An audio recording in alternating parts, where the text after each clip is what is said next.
Hello दोस्तों, welcome back to the इमेंगे। इससे पहले लेक्चर में हमने मैक्सिमा मिनिमा में भी रिलेटिव या एब्सोल्यूट मैक्सिमा मिनिमा, जिसको हम लोकल या ग्लोबल मैक्सिमा मिनिमा भी कहते हैं, ये हमने समझ लिया था। फॉर सिंगल वेरिएबल हमने वर्किंग प्रोसीजर समझ लिया था और हमने ये समझा था कि हम फंक्शन का डेरिवेटिव अगर समझ लें तो हम उसका नेचर भी बता सकते हैं। तो नेचर हमने डिस्कस कर लिया था।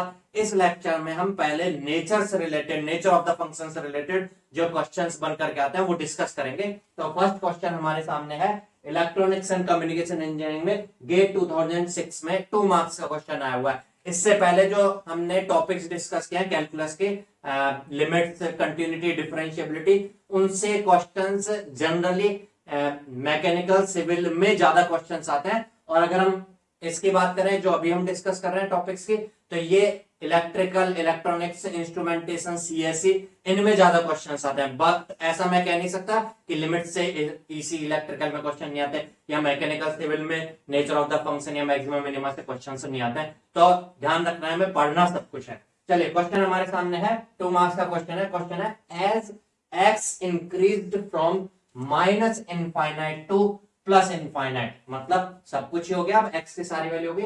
हमें कोई स्पेशल ऐसा नहीं कि एक पॉइंट से दूसरे पॉइंट, पूरी रेंज के लिए बताना है, minus infinite to infinite. The function, ये फंक्शन हमें दे रखा है एफ एक्स, इसके नेचर के बारे में कमेंट करना है। अब उसने नेचर बोला तो नहीं है, लेकिन ऑप्शंस को देख करके हमें समझ में आ जाएगा। हमें इस फंक्शन एफ एक्स के बारे में बताना है कि एक्स की वैल्यू जब माइनस इनफाइनाइट टू इनफाइनाइट, तो फंक्शन क्या मोनोटोनिकली इंक्रीज होगा? मोनोटोनिकली इंक्रीज मतलब बढ़ता ही चलेगा क्या, या मोनोटोनिकली डिक्रीज होगा, या कुछ ऑप्शन ऐसे भी है कि इंक्रीज होगा, मैक्सिमम वैल्यू पे पहुंचेगा फिर डिक्रीज होगा, या ऐसा डिक्रीज होगा, मिनिमम वैल्यू पर पहुंचेगा फिर इंक्रीज होगा। अगर हमें इस चीज का बताना है तो देखना, फर्स्ट और सेकंड ऑप्शन को अगर हम देखें, कोई फंक्शन अगर इंक्रीज होता चले तो क्या कहीं पर उसमें स्लोप जीरो वैल्यू बनकर के आएगी कभी, जैसे यहां पर आ रही है? नहीं बनकर के आएगी। मींस उसमें कोई स्टेशनरी पॉइंट नहीं होगा।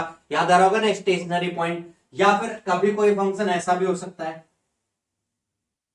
इस तरीके से ये इंक्रीज हो रहा है, थोड़ा रुका फिर इंक्रीज, मतलब पॉइंट ऑफ इन्फ्लेक्शन हो सकता है। स्टेशनरी पॉइंट आ रहा हो, पॉइंट ऑफ इन्फ्लेक्शन, तब भी फंक्शन इंक्रीज हो रहा हो।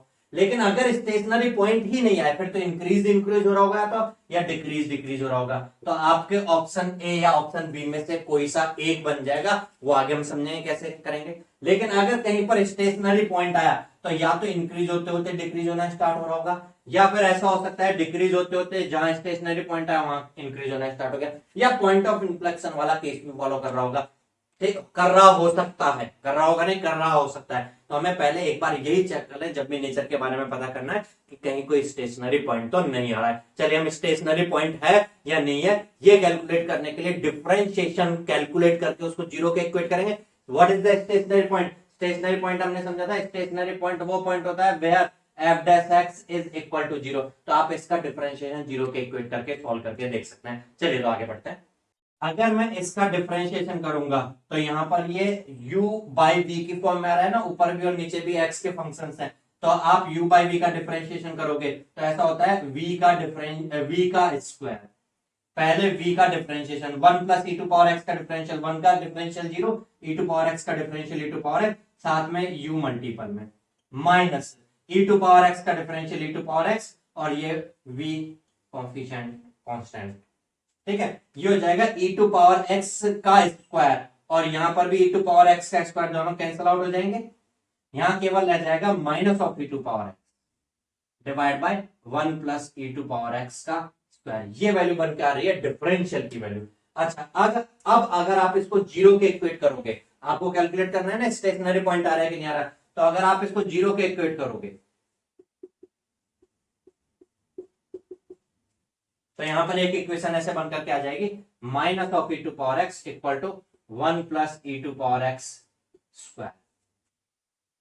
आप बोथ साइड रूट कर सकते हो इस स्क्वायर को हटाने के लिए, तो आ जाएगा e to power x equal to minus of E to power x का root value, minus of root हो जाएगा एट, और e to power x by 2 ऐसा होकर के इस इक्वेशन को सॉल्व करेंगे तो x की वैल्यू बन करके आएगी। आप यहां समझ सकते हो कि ये कॉम्प्लेक्स आयोटा की फॉर्म में आ गया, मींस कॉम्प्लेक्स इक्वेशन आ जाएगी। तो इसको अगर आप सॉल्व करोगे तो x की कोई रियल वैल्यू नहीं आएगी। माइनस इनफाइनाइट से इनफाइनाइट के बीच में प्योर रियल वैल्यू होनी चाहिए, कोई भी रियल वैल्यू नहीं आएगी इसका इक्वेशन का सॉल्यूशन। तो कोई रियल रूट नहीं आ रहा तो आप कह सकते हो कोई स्टेशनरी पॉइंट है ही नहीं इसका इस रेंज में। अब अगर कोई और कंफ्यूजन रहता हो तो देखना, ये डिफरेंशियल की वैल्यू जो आ रही है, इस डिफरेंशियल को एफ डैश एक्स को किसी भी एक्स पर कैलकुलेट करो, फॉर एग्जांपल 0 पर कैलकुलेट करो, e to power 0 is 1 divide by ये हो जाएगा 2 का स्क्वायर 4 विद नेगेटिव साइन। अगर आप एफ डैश 1 कैलकुलेट करो तो हो जाएगा e to power 1 divide by 1 plus e to power 1 का स्क्वायर। अगर आप कैलकुलेट करो किसी नेगेटिव वैल्यू पर एफ डैश माइनस 1 तो हो जाएगा minus of e to power minus 1 divide by 1 plus e to power minus 1 का स्क्वायर। अच्छा, डिनोमिनेटर में तो क्योंकि स्क्वायर आ रहा है इसलिए ये अंदर कुछ भी वैल्यू बने रिजल्ट पॉजिटिव ही आएगा। आप कह सकते हो x की एनी वैल्यू के लिए क्योंकि ये होल स्क्वायर बन रहा है तो डिवाइड वाला फैक्टर तो पॉजिटिव ही आएगा। ये क्लियर हो रहा होगा, ये पॉजिटिव वैल्यू बनेगी ही बनेगी। अगर आप ऊपर न्यूमरेटर वाले पार्ट को देखें तो बाहर नेगेटिव साइन है और e टू पावर x है। e to power x function का कर्व जो होता है आप सबको नॉलेज होगी, कुछ इस तरीके से होता है। e टू पावर x है, x की पॉजिटिव है पावर, तो ये एक्सपोनेंशियली इंक्रीजिंग होगा, पॉजिटिव एक्सपोनेंशियल के साथ मीन इंक्रीजिंग, ये कुछ इस तरीके का फंक्शन होगा। x की किसी वैल्यू पर देखो माइनस इनफाइनाइट से लेकर के प्लस इनफाइनाइट पर, आप जैसे जैसे माइनस इनफाइनाइट की तरफ जाएंगे तो ये जीरो की तरफ जा रहा होगा तो जाके जीरो बनेगा, और प्लस इनफाइनाइट की तरफ जाएंगे तो बढ़ते बढ़ते इनफाइनाइट होगा, मतलब रहेगा हमेशा पॉजिटिव वैल्यूज में से ही कुछ। तो आप कह सकते हो ये रिजल्ट पॉजिटिव बनेगा और साथ में नेगेटिव साइन है तो रिजल्ट ओवरऑल नेगेटिव बनेगा। Negative bye positive negative means कह सकते हो आप एनी वैल्यू ऑफ एक्स, ये जो डिफरेंशियल वैल्यू आ रहा है स्लोप नेगेटिव आ रहा है, स्लोप नेगेटिव है, इससे हम लोग कौन से फंक्शंस होते हैं जिनका स्लोप नेगेटिव होता है हमेशा, ऐसे जो डिक्रीज हो रहे हो या ऐसे जो इंक्रीज हो रहे हो, तो आप बोलोगे डिक्रीजिंग फंक्शंस जो होते हैं उनका कहीं पर भी टेंजेंशियल बना लो स्लोप हमेशा नेगेटिव आएगा। अब कम आ रहा है या ज्यादा आ रहा है वो एक्स पर डिपेंड करेगा लेकिन आएगा नेगेटिव हमेशा, इसलिए आप बोलोगे फंक्शन कैसा है, मोनोटोनिकली डिक्रीजिंग है, बी आंसर हो जाएगा इसका।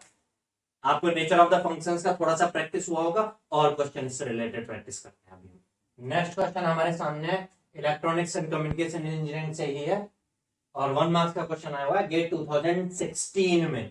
क्वेश्चन ये है x वेरीज फ्रॉम -1 to +3।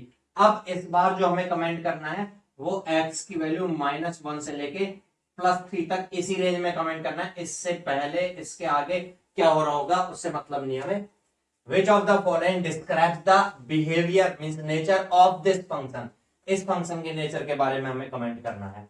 अच्छा, हमें ऑप्शंस वही दे रखे हैं, ऑप्शंस आप देख सकते हो, monotonically increasing, monotonically decrease, decrease होके इंक्रीज, इंक्रीज होके डिक्रीज या वापस से इंक्रीज, ऐसा कुछ करके हमें ऑप्शन दे रखे हैं।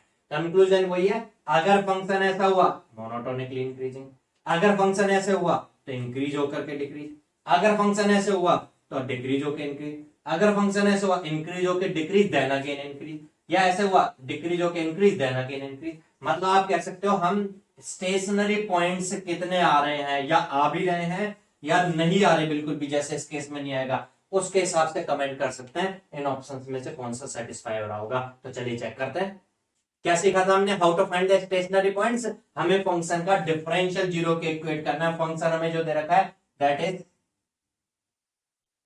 इसका डिफरेंशियल अगर कैलकुलेट करोगे एफ डैश एक्स तो हो जाएगा 3x स्क्वायर माइनस 6x, तो जीरो के इक्वेट करोगे अगर आप एफ डैश एक्स जीरो के इक्वेट, तो ये एक सेकंड ऑर्डर की इक्वेशन आ रही है, दो रूट पर जाएंगे। आप सीधे सीधे कह सकते हो इसको सॉल्व करके, एक तो x का कॉमन आउट लेके जीरो वैल्यू आ रहा होगा, एक 3x माइनस 6 इक्वल टू 0 से x का वैल्यू 2 आ जाएगा। तो 0 एंड 2 दो स्टेशनरी पॉइंट्स हैं यहाँ पर। अब ये 0 और 2 जो दो स्टेशनरी पॉइंट्स है इनमें हो सकता है किसी पर मैक्सिमम हो सकता है किसी पर मिनिमम, उसके हिसाब से हम कमेंट कर सकते हैं कि कैसे इंक्रीज कैसे डिक्रीज हो रहा होगा या कुछ दूसरे तरीके से और माइंड में आ सकता है। ध्यान से देखना एक बार, कंक्लूजन ये आ रहा है अब यहाँ पे कि हमारा -1 से लेकर के और +3 तक की रेंज में हमें कमेंट करना था, जिनमें दो स्टेशनरी पॉइंट समझ में आ रहे हैं, एक 0 पर आ रहा है और एक +2 पर आ रहा है। अब 0 से पहले अगर फंक्शन ऐसा दिख रहा होगा तो इसका मतलब 0 पर मैक्सिमा आया होगा, उसके बाद फंक्शन डिक्रीज होने लगा होगा, और फिर 2 पर मिनिमा आया होगा, उसके बाद फंक्शन इंक्रीज होने लगा होगा। एक और पॉइंट टू बी नोटेड, हमेशा दो स्टेशनरी पॉइंट्स अगर आ रहे हैं तो कंसेक्यूटिवली एक मैक्सिमा के बाद दूसरा मैक्सिमा नहीं आ सकता। ऐसा नहीं कि इधर मैक्सिमा आया और इधर भी मैक्सिमा आ गया, बीच में मिनिमा आ रहा होगा तो। लेकिन अगर बीच में आ रहा होगा तो फिर तो दूसरा स्टेशनरी पॉइंट भी होता है बीच वाला, लेकिन है नहीं कोई स्टेशनरी पॉइंट, तो एक मैक्सिमा के बाद हमेशा अगला मिनिमा होगा। तो एक maxima then minima then maxima, इस तरह से चलेगा। ठीक है, तो हम या तो ऐसा पता कर लें कि इनमें से कौन से पर मैक्सिमा है, कौन से पर मिनिमा है, तो हमें समझ में आ जाएगा उससे पहले इंक्रीज हो रहा है डिक्रीज हो रहा है। तो या तो हम मैक्सिमा मिनिमा के वर्किंग प्रोसीजर पर चलें, या दूसरा तरीका यह है कि फंक्शन का स्लोप मींस डिफरेंशियल 0 से 1 के बीच में, -1 के बीच में कैसा रह रहा है, और 0 से 2 के बीच में कैसा रह रहा है, और 2 से 3 के बीच में कैसा रह रहा है, उस हिसाब से हम कमेंट कर लें। तो हम फंक्शन के डिफरेंशियल जो कि कैलकुलेट करके रखा हुआ है उसकी वैल्यूज कैलकुलेट कर रहे हैं। एक पॉइंट हम कैलकुलेट करेंगे 0 वाले स्टेशनरी पॉइंट से पहले, जिससे हमें पता चल जाए 0 से पहले -1 के बीच तक में फंक्शन इंक्रीज हो रहा है या डिक्रीज हो रहा है। तो मैं कैलकुलेट कर रहा हूं एफ डैश एट -0.5, 0 और -1 के बीच में। अच्छा, एफ डैश एक्स क्या फंक्शन जो वैल्यू बन रहा है, that is 3x² plus -6x की value at x equal to -0.5 calculate करेंगे आप। -0.5 इसका हो जाएगा 1, तो हो जाएगा पॉजिटिव ऑफ 0.25, तो हो जाएगा 3 इंटू 0.25 मीन्स 3/4, माइनस 6 इंटू 0.05, तो हो जाएगा 6/2, नेगेटिव पॉजिटिव। रिजल्ट कैलकुलेट करने में टाइम खराब करने की जरूरत नहीं है, आप ऐसे समझ सकते हैं पॉजिटिव आ रहा है मींस फंक्शन के डिफरेंशियल की वैल्यू 0 से -1 के बीच में कहीं पॉइंट पर कैलकुलेट किया हमने और वो पॉजिटिव आ रही है मींस फंक्शन यहाँ इंक्रीज हो रहा होगा। इनिशियली फंक्शन इंक्रीज हो रहा होगा, आगे अब मोनोटोनिकली इंक्रीज तो हो नहीं रहा क्योंकि बीच में स्टेशनरी पॉइंट्स आ रहे हैं, बट हो सकता है पॉइंट ऑफ इन्फ्लेक्शन आ रहा हो कोई। इससे पहले प्रॉब्लम में भी समझ रहे थे हम, इंक्रीज हो रहा होता, मान लो 0 पर पॉइंट ऑफ इन्फ्लेक्शन आता था। तो एक बार हम 0 से और 2 के बीच में देख लेते हैं, अगर पॉइंट ऑफ इन्फ्लेक्शन आया तो इस वाले स्टेशनरी पॉइंट के बाद भी इंक्रीज हो रहा होगा ना। तो एक मैं 0 से 2 के बीच में एफ डैश एट 1 कैलकुलेट करके रख दे रहा हूं। तो 3x² माइनस 6x का value at x equal to 1 calculate करेंगे, ये हो जाएगा 3 माइनस 6 मींस -3। रिजल्ट नेगेटिव आ रहा है मींस फंक्शन इस रेंज में डिक्रीज हो रहा होगा, फंक्शन डिक्रीज हो रहा होगा मींस इंक्रीज देन डिक्रीज। तो हम कुछ ऑप्शंस हैं जिनको रिजेक्ट कर सकते हैं क्या, अगर कोई बोले हमेशा इंक्रीज होगा मोनोटोनिकली, गलत बात है। इंक्रीज देन डिक्रीज अभी तक ये सेटिस्फाई रहा है, इंक्रीज देन डिक्रीज क्या वापस से इंक्रीज होगा कि नहीं होगा, तो 2 के बाद हो सकता है 2 वाले पॉइंट पर ऐसा स्टेशनरी पॉइंट है पॉइंट ऑफ इन्फ्लेक्शन, 2 के बाद भी डिक्रीज हो रहा हो। तो हम एक बार डिफरेंशियल 2 के आगे भी कैलकुलेट कर लेते हैं, 2 से 3 के बीच में मान लो मैं एफ डैश कैलकुलेट कर रहा हूं एट 2.5, तो हो जाएगा 2.5 स्क्वायर मीन 6, 2.5 का स्क्वायर मीन्स हो जाएगा 6.25, 3 इंटू 6.25 ये वैल्यू बन करके आएगी, माइनस 2.5 इंटू 6 इंटू 2.5। भाई यहां से क्लियर हो रहा होगा, 3 इंटू 6.25 6 इंटू 2.5 के कंपेरिजन में ग्रेटर है, तो कैलकुलेशन करने में फालतू टाइम खराब करने की जरूरत नहीं है। पॉजिटिव आएगा मीन स्लोप पॉजिटिव आ रहा होगा, तो फंक्शन इंक्रीज हो रहा होगा, मतलब यहाँ पॉइंट ऑफ इन्फ्लेक्शन का केस नहीं, आगे जाके इंक्रीज हो रहा होगा। तो ऑप्शन इंक्रीजेज देन डिक्रीजेज, -1 से 0 तक इंक्रीज हो रहा था, 0 से 2 तक डिक्रीज हुआ, फिर 2 से 3 तक वापस इंक्रीज हो रहा है, तो ऑप्शन बी इसको सेटिस्फाई कर रहा है। ए रिजेक्ट कर लिया था हमने, इसको आप रिजेक्ट कर सकते हो क्योंकि इनिशियली डिक्रीज नहीं इंक्रीज हो रहा है, इंक्रीज देन डिक्रीज यहां तक तो ठीक है, लेकिन वापस से इंक्रीज भी तो हुआ है 2 से आगे, इसलिए ये पार्शियली ट्रू है, आगे तक के लिए ट्रू नहीं है। हमें -1 से 3 तक की पूरी रेंज के लिए कमेंट करना था, तो आंसर आप बी कह दोगे इसके लिए। नेक्स्ट प्रॉब्लम हमारे सामने है 2 मार्क्स का इलेक्ट्रॉनिक्स एंड कम्युनिकेशन में ही 2015 में गेट में क्वेश्चन आया हुआ है। हमें फंक्शन दिया हुआ है एफ एक्स इक्वल टू, ये एक्सप्रेशन दिया हुआ है, which of the following graph describes the function, इस फंक्शन का ग्राफ कैसा होगा ये हमसे पूछा है। अच्छा, इस फंक्शन में ये फर्स्ट पार्ट को अगर मैं देखूं e to power minus x, तो e to power minus X जो होगा वो एक्सपोनेंशियली इंक्रीजिंग होगा या डिक्रीजिंग होगा, नेगेटिव पावर है मींस एक्सपोनेंशियली डिक्रीजिंग होगा। अच्छा, अगर हम ऑप्शंस को देखें तो ऑप्शंस को देख करके समझ में आ रहा है कि हमें जो डिस्क्राइब करना है, रिप्रेजेंट करना है, वो नेगेटिव एक्स के लिए नहीं बल्कि पॉजिटिव एक्स के लिए ही बताना है, सारे पॉजिटिव टाइम के लिए। तो आप कह रहे थे केवल e to power minus X होता तो ऐसा कुछ बन रहा होता, लेकिन उसके साथ में मल्टीपल में ये हो रहा है। अगर मैं देखूं तो e to power minus X जो मल्टीपल में आ रहा है उसकी वैल्यू इनफाइनाइट, एक्स की वैल्यू इनफाइनाइट पर जाते 0 होनी चाहिए, तो zero multiply by anything is zero, but zero के साथ मल्टीप्लाई में जो आ रहा है उस पर भी ध्यान दीजिएगा, एक्स की वैल्यू इनफाइनाइट पे इनफाइनाइट हो जाएगा, zero multiply by anything is zero, but zero multiply bye infinite, infinite से किसी को भी मल्टीप्लाई कर इनफाइनाइट होता है, तो इसमें थोड़ा सा प्रॉब्लम होगा, याद आ रहा होगा लिमिट्स में हमने डिस्कस किया है, ये अनडिफाइंड फॉर्म है, तो हम ऐसे अंदाजा नहीं लगा सकते कि इनफाइनाइट पर जाकर क्या बन रहा होगा, कैसे हो रहा होगा। अगर हम ऑप्शंस को देखें तो ऑप्शंस में फर्स्ट ऑप्शन को अगर हम देखें तो जीरो से लेकर के इनफाइनाइट तक के बीच में कहीं पर भी कोई ऑप्टिमा आ रहा है क्या? ऑप्टिमा का मतलब याद आ रहा होगा ना, ऑप्टिमा वो पॉइंट होता है जहां पर मैक्सिमा या जहां पर मिनिमा आ रहा होता है, मीन्स जहां पर स्टेशनरी पॉइंट आ रहा होता है, मीन्स स्लोप जीरो बन रहा होता है। तो क्या कोई स्टेशनरी पॉइंट है यहाँ पर? No stationary point. अगर इस वाले केस में देखें ऑप्शन में, तो इसमें स्टेशनरी पॉइंट है क्या जीरो से लेकर इनफाइनाइट तक? हाँ, एक स्टेशनरी पॉइंट है। यहाँ बात ध्यान रखिएगा, किसी भी ऑप्शन में जीरो से इधर क्या है वो हमें नहीं पता, हो सकता है फंक्शन ऐसे बन रहा होता तो जीरो पर भी स्टेशनरी पॉइंट होता, हो सकता है होता तो जीरो पर भी होता, तो जीरो पर है या नहीं है उससे मतलब नहीं है, जीरो से आगे और इनफाइनाइट तक की बात कर रहे हैं। अच्छा बात ध्यान रखिएगा, कभी भी इनफाइनाइट पर रीच कर नहीं सकते आप, इसलिए इनफाइनाइट के बाद ये ऐसे आ रहा होगा क्या, मींस इनफाइनाइट पर स्टेशनरी पॉइंट बन रहा होगा क्या, ये कुछ नहीं कह सकते हम। तो इनफाइनाइट पर स्टेशनरी पॉइंट हो या ना हो कोई फर्क नहीं पड़ता, जीरो से लेकर के इनफाइनाइट के ओपन इंटरवल में यहाँ नो स्टेशनरी पॉइंट, यहाँ वन स्टेशनरी पॉइंट। अगर ये वाला ऑप्शन देखें तो यहाँ पर दो स्टेशनरी पॉइंट आ रहे हैं, और अगर हम लास्ट वाला ऑप्शन देखें तो यहाँ पर भी दो स्टेशनरी पॉइंट्स आ रहे हैं। अगर हमें समझ में आया कि जीरो से लेकर इनफाइनाइट तक एक भी स्टेशनरी पॉइंट नहीं होता तो फालतू टाइम खराब करने की जरूरत नहीं है, हम कह देंगे option A will be correct. अगर सिंगल स्टेशनरी पॉइंट हुआ तो बी विल बी करेक्ट, लेकिन दो स्टेशनरी पॉइंट हुए तो सी और डी में से कोई सा भी हो सकता है। कैसे हम पता करें सी और डी में से कौन सा होगा? तो ध्यान दे सकते हैं सी वाला फंक्शन जो होगा वो कभी भी नेगेटिव नहीं हो रहा, लेकिन अगर फंक्शन कभी नेगेटिव हो सकता होगा किसी एक्स की वैल्यू के लिए तो फिर आप डी आंसर कहेंगे। तो हमें पहले ये आइडिया मिल जाता है कि हमें नंबर ऑफ स्टेशनरी पॉइंट्स पता करने चाहिए, तभी हम इसके सॉल्यूशन में आगे बढ़े।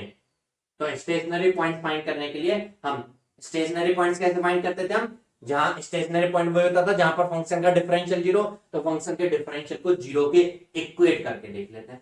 चलिए तो आगे बढ़ते हैं। फंक्शन ये था, इसका अगर आप डिफरेंशियल करोगे एफ डैश एक्स तो u मल्टीप्लाई बाय v की फॉर्म में हो जाएगा, e to power minus x का differential minus of e to power minus x, और v एज कांस्टेंट आप मल्टीपल कर दोगे, प्लस नेक्स्ट अब हम करेंगे e to power minus x as constant हो जाएगा, इसका डिफरेंशियल मल्टीप्लाई हो जाएगा 2x² प्लस 1। अब इसको थोड़ा सॉल्व कर सकते हैं, minus 1x² with e to power minus x और plus 2x² with e to power minus x, तो x² e to power minus x positive 1 रह जाएगा 1 टाइम। चलिए e to power minus x और minus e to power minus x cancel out हो जाएंगे, 1 multiple और minus 1 multiple, रह जाएगा x e to power minus x with negative sign, minus of x e to power minus x, overall का कह सकते हैं e to power minus x multiple with x² minus x. अगर हमें stationary point find करने हैं तो इस एफ डैश एक्स को जीरो के इक्वेट करना है। अगर इसको जीरो के इक्वेट करोगे e to power minus x multiple with x² minus x, तो एक तो यहां से x की वैल्यू जीरो बन करके आएगी, एक x की वैल्यू प्लस 1 बन करके आएगी। अच्छा ये भी जीरो हो सकता है, e to power minus x zero कब होता है? अभी हमने समझा था, एक्सपोनेंशियली डिकेइंग फंक्शन इनफाइनाइट पर जाकर के जीरो होता है, तो आप कह सकते हो x equal to infinite, x की वैल्यू इनफाइनाइट होगी तब e to power minus infinite zero बन रहा होगा। तो यहाँ पर x की तीन वैल्यूज आई, 0 1 एंड इनफाइनाइट, इन पॉइंट्स पर स्टेशनरी पॉइंट्स होंगे। इसका मतलब अगर आप फंक्शन बनाने देखो लोग तो जीरो पर इनफाइनाइट जहां पर आप तक पहुंच सकते हो वहां पर, और 1 पर स्टेशनरी पॉइंट होना चाहिए। अच्छा जीरो पर स्टेशनरी पॉइंट होके या तो ऐसे मैक्सिमम आना चाहिए या मिनिमम आना चाहिए, लेकिन अगर कोई जीरो से इधर फंक्शन बताया ही नहीं तो आप कह सकते हो कैसे भी वो फंक्शन ऐसे चलते हुए दिख रहा होगा। 1 पर अगर यहाँ मैक्सिमम आ रहा है तो 1 पर मिनिमम, सॉरी मिनिमम आया तो 1 पर मैक्सिमम आना चाहिए, और यहाँ जीरो पर मैक्सिमम आ रहा है तो 1 पर मिनिमम आना चाहिए, ठीक है, ऐसा कुछ होकर के। और फिर अगर यहां पर ऐसा हुआ तो इनफाइनाइट पर जाकर के आप समझ सकते हो, इनफाइनाइट पर फंक्शन की value e to power minus infinite is zero, तो जीरो मल्टीप्लाई बाय एनीथिंग ऐसा कुछ बन रही होगी। आप एक ऐसे कह सकते हो अगर ऐसा हुआ तो इनफाइनाइट पर जाकर के या तो ऐसे पहुंचना चाहिए, अब कोई ऐसा ऑप्शन नजर आ रहा है क्या ये वाले तरीके से सिंगल स्टेशनरी पॉइंट आना चाहिए 0 से इनफाइनाइट के बीच में अकेला एक x इक्वल टू 1 पर। यहां पर तो इस ऑप्शन को आप रिजेक्ट कर सकते हो यहां पर तो, क्योंकि एक भी स्टेशनरी पॉइंट शो ही नहीं हो रहा है, ये ऑप्शन रिजेक्ट हो जाएगा। सी और डी में 2 स्टेशनरी पॉइंट होने चाहिए थे, इसलिए सी और डी रिजेक्ट हो जाएंगे। हाँ इसको आप कह सकते हो, तो ये कह सकते हो हमें शो नहीं था ये x इक्वल टू 1 पर स्टेशनरी पॉइंट आ रहा है एंड देन उसके बाद ऐसा हो रहा है। आप समझ सकते हो e to power minus n point 0 multiply, इसको आप सॉल्व करोगे अगर लिमिट अप्लाई करके तो ये 0 बन करके आ जाएगा। ठीक है, तो ये इस तरीके से बी ऑप्शन इसको सेटिस्फाई कर रहा है। तो 2 मार्क्स का क्वेश्चन था गेट 2015 में इलेक्ट्रॉनिक्स एंड कम्युनिकेशन में। आई थिंक ये क्लियर होता होगा आपको। अगला क्वेश्चन पर स्विच करते हैं। चलिए नेक्स्ट क्वेश्चन देखते हैं। मैकेनिकल इंजीनियरिंग में गेट 2015 में 1 मार्क्स का क्वेश्चन आया हुआ है। फंक्शन का x इक्वल टू 0 पर, फंक्शन हमें दे रखा है f(x) equal to mod x, x equal to 0 पर इसका मिनिमम होगा मैक्सिमम होगा, मतलब एक मैक्सिमम होने का मतलब होता है यहाँ मैक्सिमम होना, फंक्शन की वैल्यू यहाँ मैक्सिमम होगी मिनिमम होगी, या x इक्वल टू 0 पर एक पॉइंट ऑफ इन्फ्लेक्शन होगा, या नाइदर ए मैक्सिमम नोर ए मिनिमम होगा, ये पता करना है हमें। f(x) equal to mod x को आप ऐसे कह सकते हो x की वैल्यू नेगेटिव पर ये बनेगा -x और x की वैल्यू पॉजिटिव पर ये बनेगा x।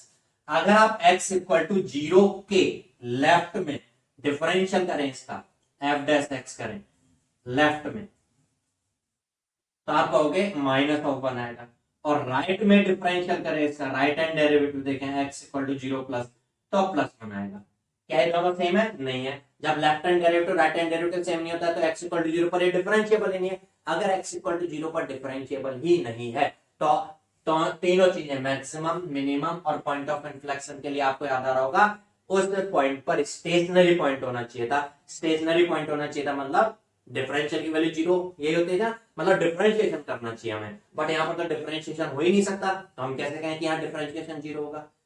उसने अब ध्यान देना उसने ये नहीं बोला है कि मैक्सिमम होना चाहिए, जो होगा यहाँ पर x इक्वल टू 0 पर फंक्शन का मैक्सिमम होगा मिनिमम होगा ये करना है। तो आप हो सकता है यहाँ पर इसका आंसर कह दो कि क्योंकि यहाँ पर डिफरेंशिएशन ही नहीं हो सकता तो maximum minimum point of inflection ही नहीं हो सकता, स्टेशनरी पॉइंट नहीं होगा, डी आंसर कह दो। लेकिन ऐसा कहने से आपका आंसर गलत हो जाएगा और आपको पॉजिटिव 1 मार्क्स मिलने के बजाय -0.33 मार्क्स मिल जाएगा।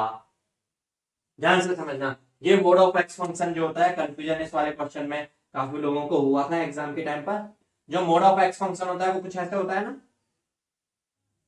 क्या अगर कोई बोले तो ऐसा नहीं बोल सकता क्या कि इस फंक्शन की वैल्यू x इक्वल टू 0 पर जितनी वैल्यू है उससे कम कोई वैल्यू हो ही नहीं सकती है, उससे ज्यादा वैल्यू, तो x इक्वल टू 0 पर फंक्शन हैज मिनिमम वैल्यू। गलत बोल रहा है क्या कोई अगर ऐसे बोले तो x इक्वल टू 0 पर फंक्शन हैज मिनिमम वैल्यू, उसने तो बोला at x equal to 0 function f(x) equal to mod x has minimum value. A answer हो जाएगा इसका, तो इसका आंसर डी अगर कर रहे हैं तो गलत हो जाएगा, answer will be A. I think ये क्लियर होता होगा। हमने कुछ ये नेचर ऑफ फंक्शन से रिलेटेड प्रॉब्लम देखे और भी प्रॉब्लम प्रैक्टिस करनी है। ये सेशन रखा है एक बार आपको थोड़ी सी नॉलेज हो जाए जिससे कि आप अपने माइंड अप्लाई करके और क्वेश्चन प्रैक्टिस करें। अभी हम मैक्सिमम मिनिमा की कुछ प्रॉब्लम प्रैक्टिस करेंगे नेक्स्ट लेक्चर में, उसके बाद फिर हम और मिला करके इससे रिलेटेड सारे प्रॉब्लम प्रैक्टिस के काफी कुछ सेशन रखेंगे। तब तक के लिए गुड बाय, थैंक यू।